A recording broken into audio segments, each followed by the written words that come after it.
Hey, what is up, guys? I am so happy that you're here.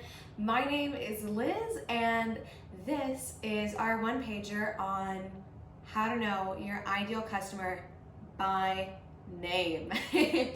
For a lot of people, that's weird, confusing, intriguing, and at Fruitful, we call it pretty much step number one. Whenever I'm working with a business, whether they're starting out for the first time or if they've gotten a little bit of a start, but they're not quite seeing the sales and results that they're looking for, the first thing we go to, we audit, is ideal customer avatars. And you'll hear me and others refer to this as ICA. There's so many acronyms and abbreviations in marketing and business. It can be overwhelming, and that's the last thing I want. My goal is to cut through the bullshit, not leave you Googling what I'm saying every 2 minutes, but to make the education and information about running a successful business easily available and make a low barrier to entry, because you don't need a business degree to have a great business. But you do need to learn a little bit. So ideal customer avatars. You might have heard that term before. Maybe you've heard dream customer, customer avatar, target audience. All sorts of words are used, but what they're all talking about is the specific person that your product or service is so perfect for that they could not say no to buying, pretty much. That's the idea, right? That your product is perfectly matched up for this person. Color, what it is, what pain it solves, what it doesn't require them to do, the price point, everything. It's perfect for them. And I'm sure that you have a little bit of an idea of who your customer avatar is. Maybe you know it's a man or a woman, or you know the age range, but you might be lacking some detail that you really need to have. So this is a metaphor and an example that I like to use with people to try to help them understand just how influential customer avatars really are. And I promise we'll get to naming them at the end of the video. I won't leave that part out because I know that's the weird part. So I want you to imagine before COVID, you are in a subway station or a train station, and it's full of people all around, running around, getting to their train, on the phone, all sorts of stuff. And you are a vendor. You've taken your business booth and you've planted yourself in this train station or subway station, and you're there to sell your stuff because this is where the people are, right? So before you start tuning out because you're like, Liz, I don't sell on a train station. You do. You call it Instagram or Facebook. You see, the internet is full of flippin' people, and you know it, and I know it. That's why you went there, you silly. That's why you're online. It's because you know that this is where the people are. This is where the hustle and the bustle is. And your thought is, if I can have a booth here, I'm gonna be seeing people all day, every day, and they're gonna come, and I'm gonna be famous, and I'm gonna sell tons of stuff, and that's the goal, right? Here's the reality. Please bear with me. You gotta be a little creative. You gotta have a little fun. Imagine you're at your booth in this train station, and you want people to come over and buy your stuff. You want to pitch, right? So how do you get their attention? Think of every street vendor you've ever passed. You start yelling, hey. You go, hey, I got cool stuff over here. And you're like, hey, do you want to look at my stuff? Because they look at you once and you're like, you liked it. Come on, you want to buy it, don't you? That doesn't work very well. In real subway stations or in our social media networks that are the subway stations of our time. It doesn't work. And that's what you're doing. Call BS all you want. That's what you're doing. You are out in the middle of a storm of people yelling, hey, and hoping somebody looks. And don't get me wrong, some people will look, you'll get attention. People who are like, right in front of you, you're gonna yell, they'll come over. And some of them might even buy. It doesn't mean that your business is successful or that that's your ideal customer avatar. Don't kill me, please. I know you might be feeling like, well, what the heck, Liz? What do I do then? And I'm not gonna leave you stranded. I promise, I have a solution, all right? So bear with me, just to really make sure that everybody understands, because we're not in person. I can't make sure that you understand. One more example. Say you were selling a supplement or a lotion for eczema because you have really bad eczema, you researched it a whole bunch, and you found out this amazing solution that cured your eczema. You know it works, it's awesome, and your number one passion is getting this to people because you know how amazing it is. So you go where the people are. You set up your stand, you make it aesthetically pleasing, you do a little bio, there's a little banner, and you start yelling hey and getting attention because you're so excited by all these people. And so people come over, and one of them is like, oh, my daughter has eczema, and you talk to them about it, and they buy the stuff, and you're like, yes, I'm doing it. I'm an entrepreneur. And then 4 other people come up, and none of them have eczema. They just liked your booth. They thought it was pretty. You were yelling, so they looked. A friend dragged them over there. So they'll all come by, but none of them actually purchased from you. And you're really frustrated. Like, what the heck? I yelled, they came, and they didn't even buy anything. They didn't even take a flyer. Because that's not who you're there for. And so you feel like your time is wasted, and you've also wasted their time. Ideal customers are the way to streamline and make things so much more efficient and effective because you're not wasting your time or anybody else's yelling hey in a crowded room. Imagine this instead. Say your product is a super special swaddling blanket. Yeah? And so you have your booth, everything's set up, and I want you guys to close your eyes for a minute. Please, please. You're alone. You're watching your computer. It's just me. I can't see you. Get over yourself and close your eyes. Okay. Close your eyes and imagine you're in that subway station again. And you have your baby swaddles and your booth is all set up and you're looking at all of these people walking around, running around. But this time you don't say, hey. You call out, hey moms. What do you see? You can open your eyes now. Hopefully, moms turned around. I promise, go to Target with your mask on, go anywhere and yell mom or hey mom, and you will see women turn around. Moms are a great example for this because they're called mom all day long, but it demonstrates a really, really accurate point. It's human nature to turn around when your name is called or when somebody calls you by your identity. It's true. If you've heard somebody call your name in public, even if you're standing by the only person there who you're with, you're gonna turn around because that was your name. They called you, so you turn around. It's instinct. Moms, turn around when mom is called in any area, because you called them out and you recognized them by their identity. That is the power of an ideal customer avatar. Because now, when the people who you called out come up to your booth, they're people who could actually use your product. Mostly.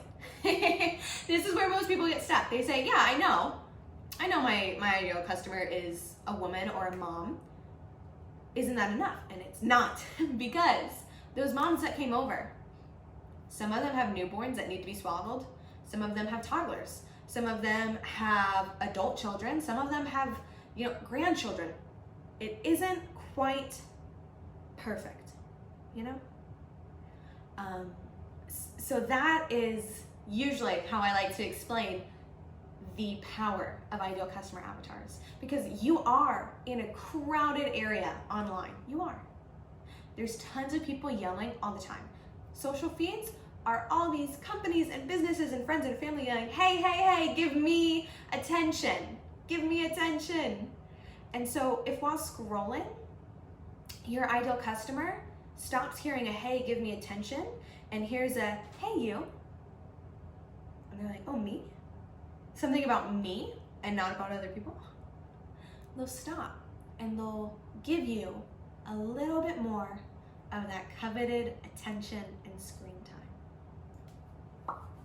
Crazy, right?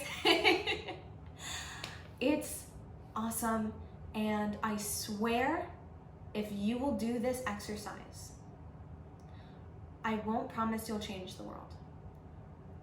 I do promise that if you call people out by name and you serve them, you'll change their world. You will. And that's what you're here for. You're here because you have a spark, you have an idea, you have something that you're amazing at, and you want to share that with people who are experiencing the pain that your solution will fix. And we're going to get you there. So now that you understand, let's talk about how to do this freaking thing. Most people, and I think this is a problem, teach ideal customers as either a right or left side of your brain kind of task. It's either completely logical or completely creative, and that's not true. Right. It's not. You have to use both sides. Either one will take you pretty far, but neither of them will get you all the way there. And so I'm going to warn you, as with any task that requires both sides of your brain, it's going to challenge you a little bit, and you're going to have to intentionally recognize that you're pushing your brain to understand this and develop this. But you can do it because you're smart, and I believe in you. Ready? So the first thing you're going to do, and there's space for this on the OnePager for you, is you are going to brain dump everything you know about your product, and you know a lot. Don't believe me? Set a 5-minute timer and just keep writing things about your product until it goes off. You'll be surprised about how much will come out, I swear. So we'll take the baby swaddle blanket, for example. So I could very easily be like, it's a baby blanket. It's a swaddling blanket. Okay, so since it's a swaddling blanket, I'm so sorry for people who don't know or have babies. Swaddling blankets are for very young babies, under a year, under 6 months. Keeps their arms tight, keeps them tight, makes them feel good, feel like they can go to sleep. So this blanket is specifically for babies under 6 months old. Okay. Well, that means this is for moms who have a newborn. Let's also say this swaddling blanket is made of like organic cotton or muslin material. Okay, so we got that. Let's say we also made sure that it was super easy to machine wash. It's also really hard to stain. It's also, super compact, and it comes with a carrying case, and it comes in different colors. And we could go into 1,000 different things. I don't sell baby blankets, so that's about as far as I can make stuff up on my own. But you know all those sorts of things because you designed your product or your service. All this stuff. And then you're gonna have to use your brain a little bit, and you're gonna have to pull a Sherlock Holmes and start deducing some things, making some inferences. Like we did about swaddling blankets are for newborns. That's kind of one deduction. And then we take it a step farther and we bring it over to our ideal customer avatar and we say, that means this is for women who have a newborn baby. That narrows down the moms. We also know that it is an organic material. So we know that these moms might be, to use that creative side, some crunchy granola moms. They're into the organic, they're into that type of interest. We also know it's machine washable, hard to stain, and it comes with a traveling bag. So these moms are also probably on the go. Maybe working, they have a lot of stuff going on. And so do you see where I'm going? We're learning more and more and more about who this woman is. That's what I want you to do. You're gonna write out everything you know about your product, and then you're gonna use that and say, what does that mean about the person who would love to buy it? And the one that you can't forget, can't forget, promise me you won't. You can't sacrifice your price point. You don't need to lower your price point. You probably need to raise it. People say that on Instagram all the time. It's a super fun Instagram post. If you're seeing this, raise your prices. But for real, you know what you need to charge for something that's going to change somebody's life.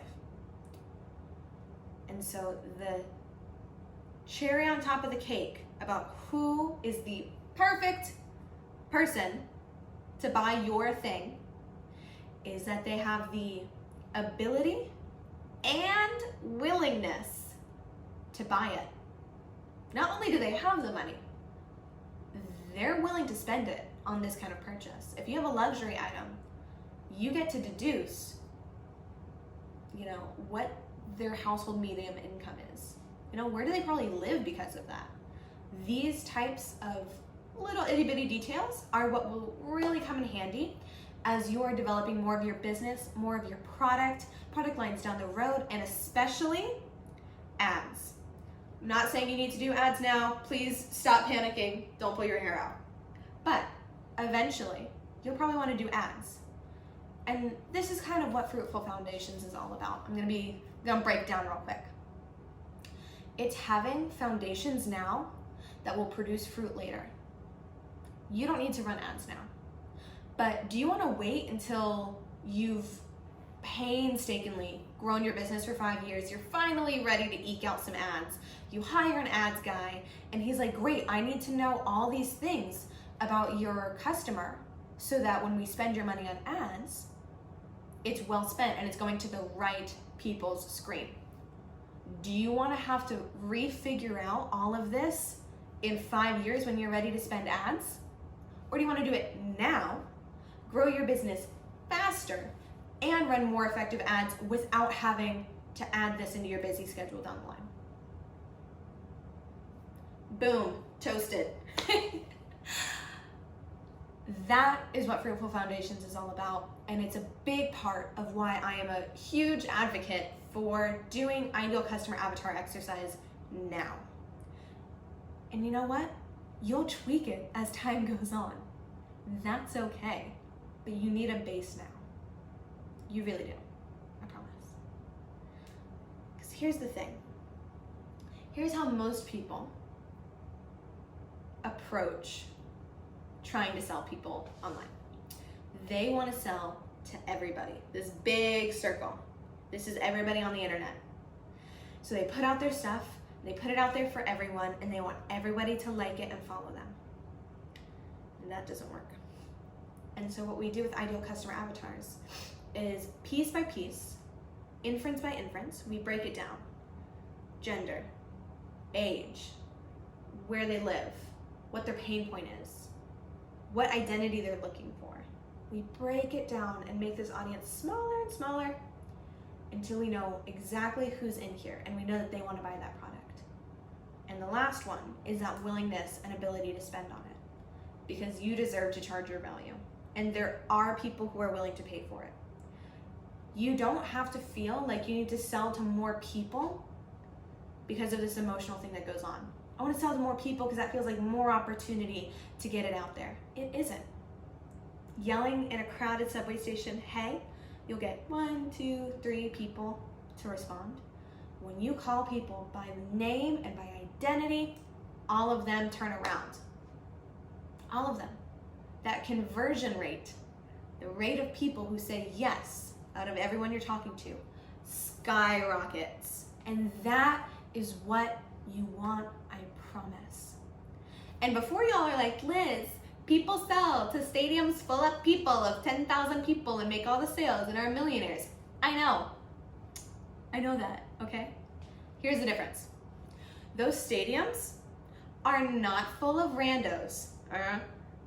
It's full of that speaker's ideal customer avatar. And they also paid to be there. It's not luck that the people who you see speaking to thousands of people are millionaires.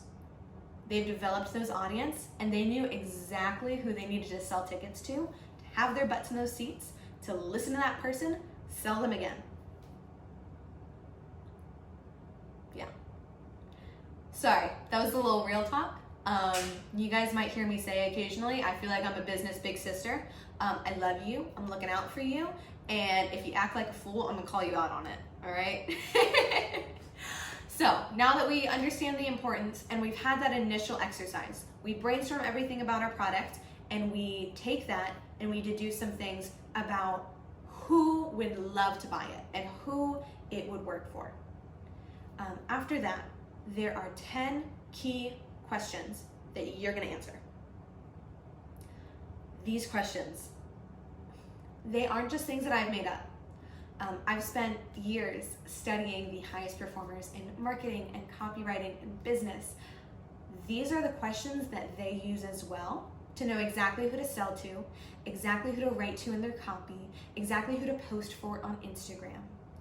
You need this, okay? If you want to change the world of the people who need you, you'll answer these questions. All of them are below, and it's gonna require some right and left brain thinking. Things like, what's their current identity? And what's their ideal identity? That's a big one.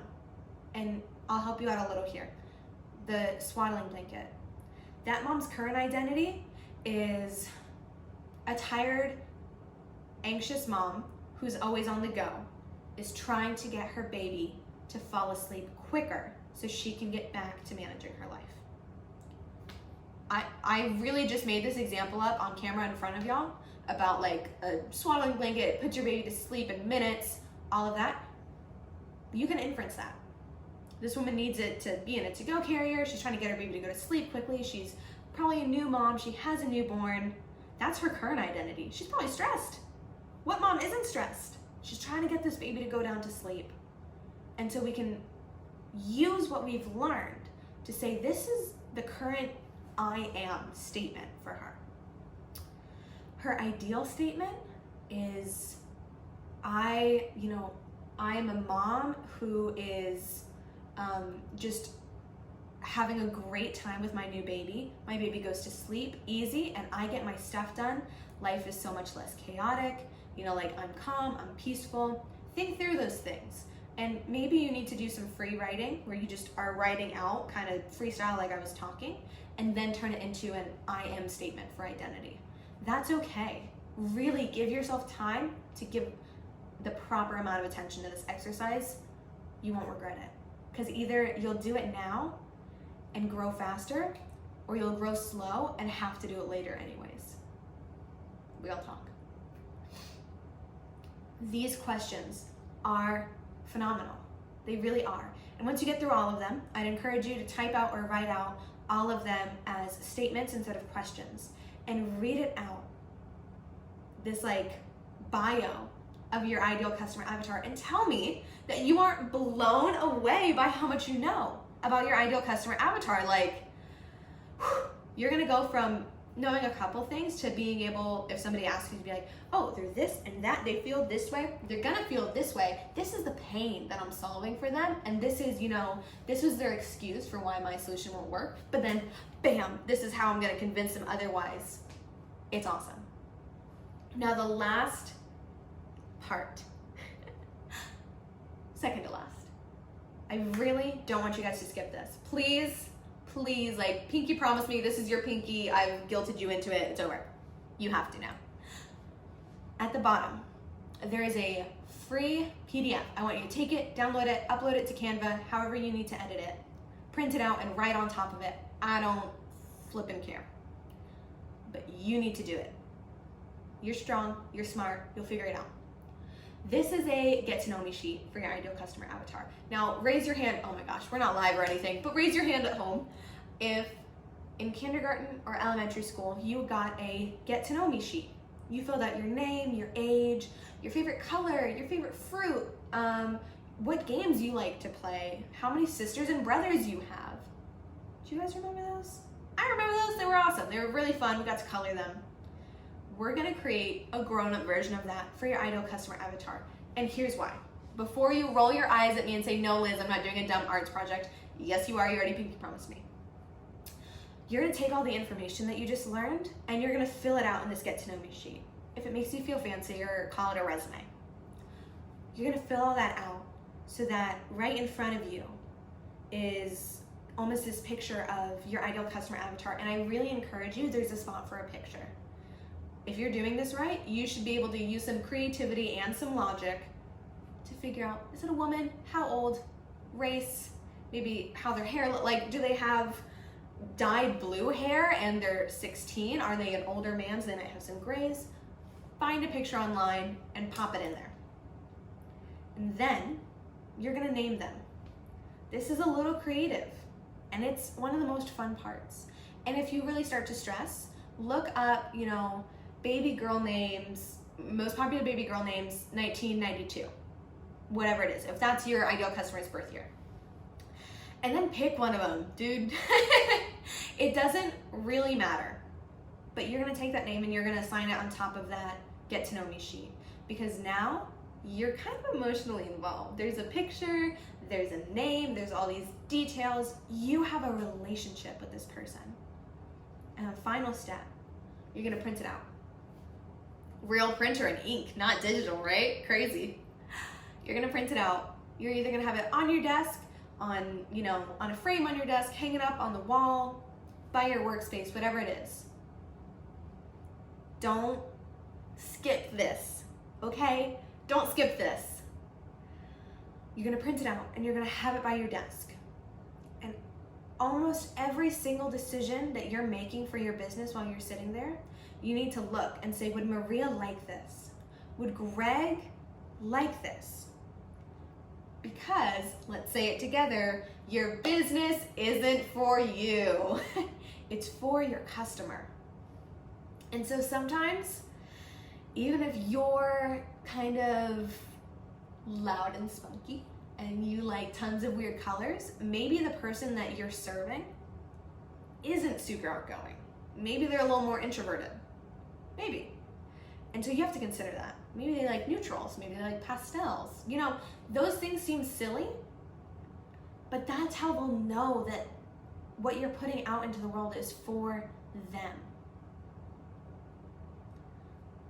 Because when it comes down to it, the things that you create for your business, you should always be asking, would my ideal customer like this? Scratch that. Would they love this? Would they buy this? And would they share this with people they love? That's how you know you're doing the right thing for the right people. There are tons of stories of companies doing this. You can hear marketers and copywriters talk about this experience of people saying in business meetings, like, oh, would Maria like this? What do you think? I don't think she would like this. And feeling like, well, who's this Maria person? Like, I want to know who they are. And they're like, oh, it's our ideal customer avatar. We ask ourselves if she would, approve of this choice of label, if this scent, if she would wear this shirt. And if we think that she wouldn't really wear this, we're not going to buy it. We're not going to sell it. That is so powerful. I wish I could shake you. Because once you understand that answering these questions on behalf of your ideal customer avatar will radically improve your business and your conversion rates, you're gonna have the best time. I really promise. That is how to know your ideal customer by name.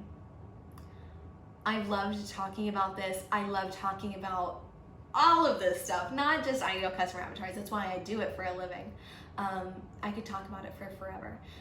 I don't want to keep you guys too long in this video. I want you to get into the task, set time aside, turn your phone over, dive into it. And if you get stuck, if there's something that doesn't make sense, DM me on Instagram. I'm there. I'm ready and happy to talk and help you work through any of the things that you're not super clear on. But for now, I believe in you. Let's get this shit done, and I'll see you guys later. Bye.